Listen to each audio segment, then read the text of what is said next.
و شان ہے۔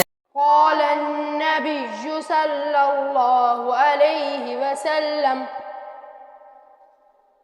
الکبائر الاشراک باللہ وعقوق الوالدین وقتل النفس وشہادت الزور۔ نبی کریم صلی اللہ علیہ وآلہ وسلم نے فرمایا، کبیرہ گناہ اللہ تعالیٰ کے ساتھ کسی کو شریک ٹھہرانا، اور والدین کی نافرمانی کرنا، اور کسی کو بے گناہ قتل کرنا، اور جھوٹی شہادت دینا ہے۔ The Prophet said, associating one with the great sin of Allah and disobeying one's parents is killing an innocent person and bearing false witness.